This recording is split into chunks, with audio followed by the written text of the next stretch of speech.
Hello students, आज अपन BCom second year में एक आपका टॉपिक है लाइफ इंश्योरेंस, उसके बारे में पढ़ेंगे। लाइफ इंश्योरेंस क्या होता है? सबसे पहले सवाल ये आता है कि व्हाट इज़ लाइफ इंश्योरेंस, या हम बोल सकते हैं कि इंश्योरेंस क्या होता है। तो इंश्योरेंस जो है एक तरह की डिवाइस होती है, या इसको हिंदी में युक्ति कहा जाता है। कैसी युक्ति होती है? जो ट्रांसफ़र होती है रिस्क। रिस्क का क्या मतलब होता है? जो अपनी जो भी समस्याएं हैं या चिंता है कि यदि हमारा एक्सीडेंट हो जाएगा तो हम फिर उसका हमारे परिवार उसकी भरपाई कैसे करेगा, या हमें किसी मेडिकल फैसिलिटी की आवश्यकता है तो उसके लिए हम पैसा कहाँ से लाएंगे। तो इस तरह के जो कुछ सवाल होते हैं ये रिस्क के अंतर्गत आते हैं। ठीक है, तो ये रिस्क जो है वो ट्रांसफ़र हो जाती है किसके लिए? उसके लिए जिसने बिजनेस चलाने का फैसला किया है, या किसी कंपनी में वो पैसा लगाना चाहता है तो वो अपने लिए एक इंश्योरेंस करवा लेगा, एक बीमा खोल लेगा, है ना। किस तो जो बीमा करता है उससे इंश्योरर कहा जाता है, और ये इंश्योरर क्या करता है? प्रीमियम भरने का काम करता है। तो आप यहाँ देख रहे हैं who agree for a consideration या प्रीमियम। कंसिडरेशन को प्रीमियम कहा जाता है। तो प्रीमियम जो होता है, प्रीमियम की राशि जो होती है वो बीमा करने वाले को भरी जाती है। ठीक है, और इसके साथ साथ इंश्योर्ड जो है, जो बीमा करवा रहा है। ठीक है, तो जो बीमा करवाने वाला व्यक्ति है वो इंश्योरर को प्रीमियम की राशि भरने का काम करता है उस स्थिति में। अब यहाँ दो पार्टीज़ की बात की जा रही है। यहाँ दो पार्टीज़ हैं, पहला है इंश्योरर जो बीमा करता है, और दूसरी है इंश्योर्ड जो जिसने बीमा करवाया है। और इंश्योरर कौन होते हैं? कोई कंपनी हो सकती है या बिजनेस हो सकता है। इंश्योर्ड क्या होते हैं? जिसने बीमा करवाया है, कोई पॉलिसी होल्डर जिन्हें कहा जाता है, और इन दोनों के बीच में एक लीगल कॉन्ट्रैक्ट जो है वो होता है। ये लीगल कॉन्ट्रैक्ट है, ये लॉ के द्वारा इसको मान्यता प्रदान की गई है।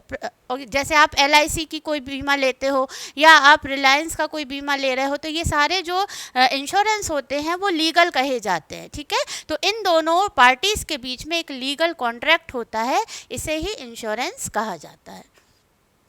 इसके बाद देखेंगे procedure of life insurance policy, किस तरह से हम लाइफ इंश्योरेंस पॉलिसी को ले सकते हैं। सबसे पहला आता है इसमें इंश्योरेंस का चयन करना। किस तरह का बीमा आप लेना चाहते हो? लाइफ इंश्योरेंस लेना चाहते हो, टर्म इंश्योरेंस लेना चाहते हो, कई तरह के इंश्योरेंस होते हैं। तो इनमें से आपको चयन करना पड़ता है कि आपको कौन सा बीमा करवाना है।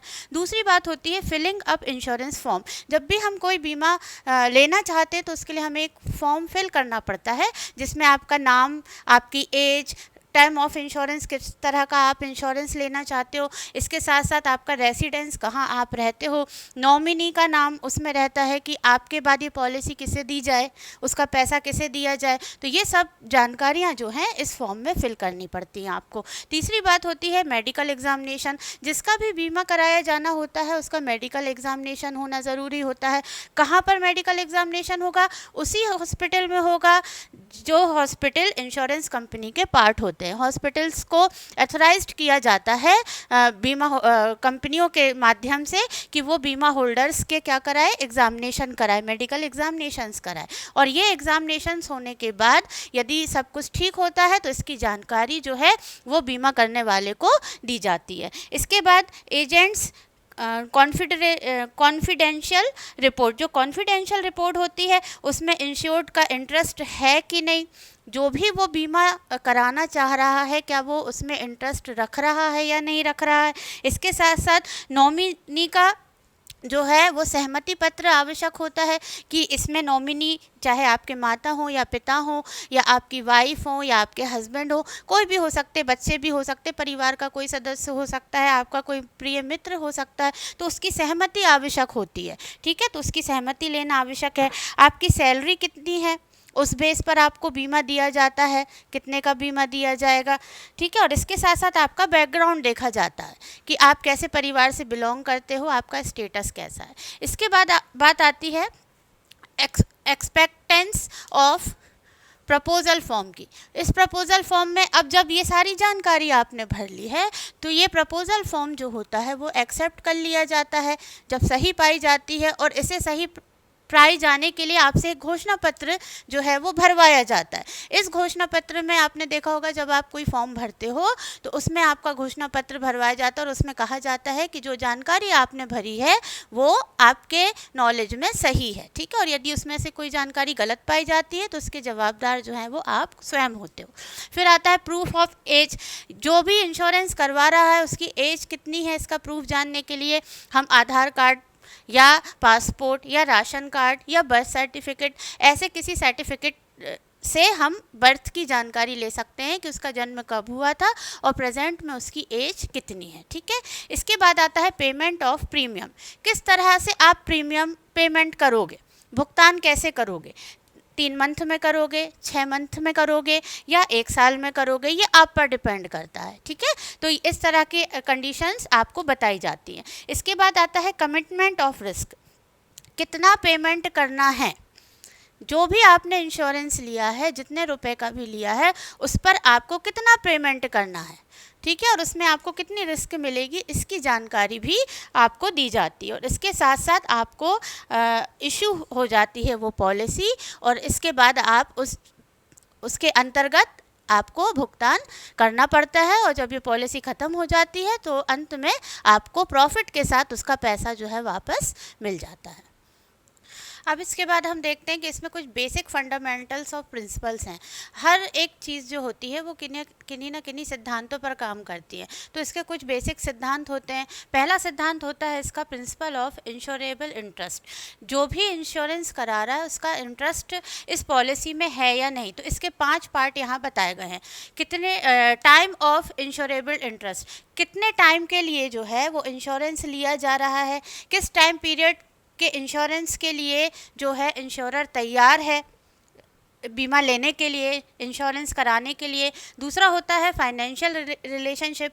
जो भी उसके नॉमिनी बन रहे हैं उसका फाइनेंशियल रिलेशनशिप कैसा है, जैसे उनकी मदर हो सकती हैं, फादर हो सकते हैं, वाइफ हो सकती हैं, डॉटर हो सकते, सन हो सकते, परिवार का कोई भी मेंबर या फ्रेंड्स हो सकते, या जिसको भी वो नॉमिनी बनाना चाहते हैं उनका फाइनेंशियल स्टेटस जो है और उनके साथ उनका रिलेशनशिप जो है वो कैसा है ये देखा जाता है। तीसरी बात आती है insurable interest should be valid.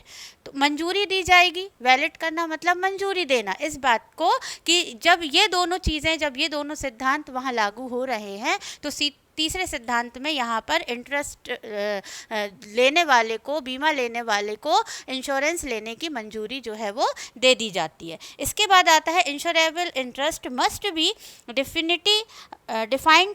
जिस वक्त पॉलिसी ले रहा है उस वक्त उसकी मंजूरी है या नहीं। क्या होता है कि कई बार अभी हम बात कर रहे हैं और 1 घंटे के बाद हो सकता है कि वो इस इंश्योरेंस को कराने में इंटरेस्टेड ना हो। तो जिस वक्त बीमा कराया जा रहा है उस वक्त ज़रूरी है कि बीमा करवाने वाले का इंटरेस्ट होना चाहिए उस पॉलिसी में। इसके बाद दूसरी बात आती है principle of almost good faith.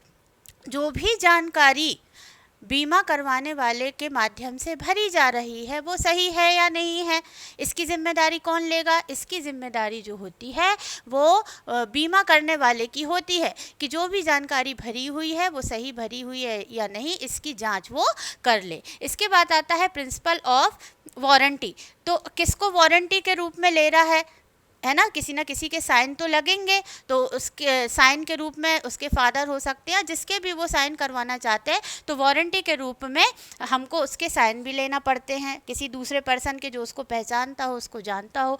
इसके बाद आता है principle of causes Proxima. Proxima के अंतर्गत 3 तरह की चीज़ें आती हैं। पहली बात आती है एक्सीडेंटल डेथ। यदि अचानक से किसी व्यक्ति की डेथ हो जाए, ठीक है, पॉलिसी लेने के बाद, तो उसको डबल बेनिफिट मिलता है उस पॉलिसी में। जितनी उसने पॉलिसी कराई है तो उसको डबल बेनिफिट मिलेगा। यदि किसी कारणवश वो सुसाइड कर ले, बीमा हमने कराया है और 1 साल के अंदर यदि कोई व्यक्ति सुसाइड कर लेता है तो वो व्यक्ति या उसका परिवार का कोई भी सदस्य इस पॉलिसी पर क्लेम नहीं कर सकता है। क्लेम कब होगा? 1 साल के बाद ही होगा, ठीक है। और वार रिस्क, वार की बात हो रही मतलब युद्ध की बात हो रही, मतलब सैनिकों की बात हो रही। तो जो भी सेना के जो लोग होते हैं या सैनिक होते हैं, उनका जो बीमा है वो सेंट्रल गवर्नमेंट के द्वारा कराया जाता है और वही इनका प्रीमियम भरते हैं और सारी जो रिस्क है वही सेंट्रल गवर्नमेंट जो है इसका उठाने का काम करती है, ठीक है। इसके बाद आता है indemnification of not apply to life insurance. इसमें केवल जनरल और लाइफ इंश्योरेंस की पॉलिसीज़ ही आती हैं। इसके अलावा जो भी इंश्योरेंस पॉलिसीज़ आती हैं वो इसके अंतर्गत नहीं आती हैं। जैसे कि बहुत सी पॉलिसीज़ होती हैं जो इसके अंतर्गत नहीं आएंगी, जैसे शिप्स के लिए आपने देखा होगा मरीन पॉलिसीज़ होती हैं, ठीक है, वो इसके अंतर्गत नहीं आएंगे। एनिमल्स के लिए पॉलिसीज़ होती हैं वो इसके अंतर्गत नहीं आएंगी, ठीक है। तो इसके अंतर्गत केवल जनरल और लाइफ इंश्योरेंस बेस्ड पॉलिसीज़ ही आएंगी। इसके बाद आता है कंडीशनल कॉन्ट्रैक्ट। कंडीशनल कॉन्ट्रैक्ट में जितने साल के लिए, जितने महीने के लिए पॉलिसी ली गई है वो कंडीशन पर डिपेंड करता है, वो कॉन्ट्रैक्ट पर डिपेंड करता है और उसका प्रीमियम कैसे भरा जाएगा वो भी कॉन्ट्रैक्ट पर डिपेंड करता है। इसके बाद आता है यूनिलेटरल कॉन्ट्रैक्ट इंश्योरेंस। तो जिम्मेदारी लेना, कौन लेगा जिम्मेदारी? जो इंश्योरेंस कर रहा है जिस व्यक्ति का, तो उसकी पूरी जिम्मेदारी होगी कि वो सही टाइम पर प्रीमियम भर रहा है या नहीं भर रहा है, जानकारी उसने सही दी है या नहीं दी है, फॉर्म फिल उसने सही किया है या नहीं किया है, ये सारी जवाबदारी जो है वो बीमा कराने वाले की होती है। इसके बाद आते हैं term of contract are not arrive to mutual negotiation.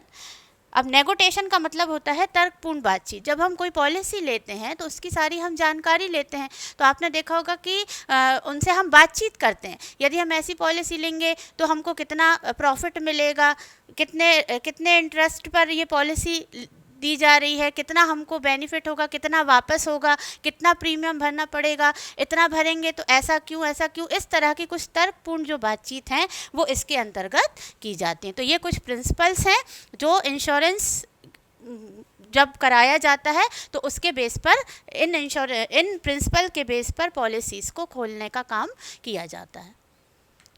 अब हम देखेंगे कि लाइफ इंश्योरेंस के कुछ बेनिफिट होते हैं। क्या क्या बेनिफिट होते हैं? पहला होता है शिफ्टिंग ऑफ रिस्क। हमारी जो रिस्क रहती है वो शिफ्ट हो जा रही है किसके पास? जो बीमा कर रहा है, उसकी जवाबदारी हो जाती है, वो हमारा प्रीमियम भरेगा, वो हमारी पॉलिसीज़ की देखभाल करता रहेगा, तो हमारी रिस्क जो है उसमें ख़त्म हो जाती है। इसके बाद आता है रिडक्शन ऑफ वरीज़। वरीज़ का मतलब होता है समस्या या चिंता मुक्त होना। हमारी जो समस्याएँ हैं, हमारी जो चिंताएँ हैं वो क्या हो गई हैं? अब मुक्त हो गई। क्यों?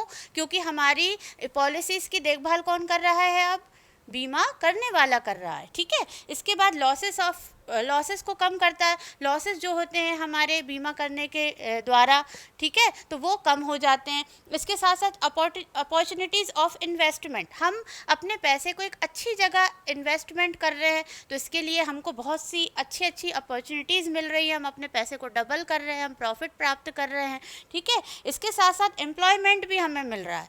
तो आपने देखा होगा कि कई बीमा एजेंट जो होते हैं, है ना, वो पॉलिसीज़ करने का काम करता है। तो किसी ना किसी रूप में जो इंश्योरेंस कंपनीज जो होती हैं वो व्यक्तियों को रोज़गार देने का भी काम कर रही हैं। इसके बाद हम देखते हैं टाइप ऑफ इंश्योरेंस। इंश्योरेंस कितने प्रकार के होते हैं? तो यहाँ 2 तरह के इंश्योरेंस के बारे में बताया गया है। पहला होता है लाइफ इंश्योरेंस और दूसरा होता है non life insurance. Life insurance जो होता है वो 4 तरह का होता है। पहला होता है टर्म इंश्योरेंस। टर्म इंश्योरेंस जो होता है जिसमें जो आपकी टर्म है 3 साल, 6 साल, 1 साल, जितने भी साल के लिए आपने पॉलिसी ली है उतने साल के बाद ही आपको अमाउंट रिसीव होगा, उसके पहले आपको अमाउंट रिसीव नहीं होगा। इसके बाद आता है यूनिट लाइक इंश्योरेंस प्लान, इसे ULIP भी कहा जाता है। जितना पैसा आपका जमा हो गया है पॉलिसी में उसे आप म्यूचुअल फंड के रूप में यूज़ कर सकते हो और डबल कर सकते हो और प्रॉफिट कमा सकते हो। इसके बाद आता है तीसरे प्रकार का इंश्योरेंस, होल लाइफ इंश्योरेंस। पूरी ज़िंदगी के लिए आप इंश्योरेंस करा लेते हो, 20 साल के लिए करा लिया, 30 साल के लिए करा लिया, 40 साल के लिए करा लिया, तो होल लाइफ इंश्योरेंस के अंतर्गत इस तरह का इंश्योरेंस आता है। फिर आता है एंडोरमेंट इंश्योरेंस। एंडोरमेंट इंश्योरेंस में ये होता है कि यदि आप चाहो और यदि आपको आवश्यकता है तो बीच में भी आपको अमाउंट रिसीव हो जाएगा। ठीक है, इसके बाद आते हैं non life insurance. Non life insurance जो होता है वो जनरल इंश्योरेंस और मिसलिनियस इंश्योरेंस इसके अंतर्गत आता है। जनरल इंश्योरेंस के अंतर्गत जैसे कि मैंने आपको पहले बताया marine insurance, marine insurance. Marine insurance जो होते हैं, जैसे आपने देखा होगा शिप्स जो हैं जो महासागरों में जाते हैं, उनकी टूट फूट हो जाए या युद्ध में वो डैमेज हो जाए तो उनके लिए ये इंश्योरेंस कराया जाता है। इसके साथ साथ आता है fire insurance, personal insurance. Accident यदि किसी का हो जाए या मोटर व्हीकल का एक्सीडेंट हो जाए, उनके लिए जो इंश्योरेंस कराया जाता है वो जनरल इंश्योरेंस के अंतर्गत आता है। इसके बाद आता है मिसलिनियस इंश्योरेंस। मिसलिनियस इंश्योरेंस जो होता है, जैसे क्रॉप्स इंश्योरेंस इनके अंतर्गत आते। क्रॉप्स की बात हो रही है, मतलब किसानों की बात हो रही है ना, तो जैसे प्राकृतिक आपदा आने पर जो भी नुकसान होता है वो सब इस इंश्योरेंस के माध्यम से भरा जाता है। इसके बाद आता है बल्गेरी इंश्योरेंस। बल्गेरी इंश्योरेंस मतलब चोरी हो गई है, रॉजरी के जो केसेस होते हैं वो सब जो है इसी इंश्योरेंस के अंतर्गत आते हैं। और जो कैटल इंश्योरेंस में पशुओं के लिए जो इंश्योरेंस कराया जाता है वो कैटल इंश्योरेंस के अंतर्गत आता है। तो ये कुछ इंश्योरेंस के टाइप जो हैं वो आपने देखे। तो अभी आपको लाइफ इंश्योरेंस अच्छी तरह से समझ में आ गया होगा। सबसे मुख्य भाग इसमें समझने की ये है कि इसमें दो पार्टीज़ होती हैं, इंश्योरर होता है, इंश्योर्ड होता है। एक इंश्योरेंस कराने वाला है, एक इंश्योरेंस करने वाला है। इसके कुछ बेसिक प्रिंसिपल्स होते हैं, ठीक है। और इन इंश्योरेंस से हमें कुछ बेनिफिट भी होता है क्योंकि ये निश्चित रूप से कहीं ना कहीं हमको प्रॉफिट देने का काम कर रहे हैं, ठीक है। तो ये अभी आपको अच्छे से समझ में आ गया होगा। Thank you.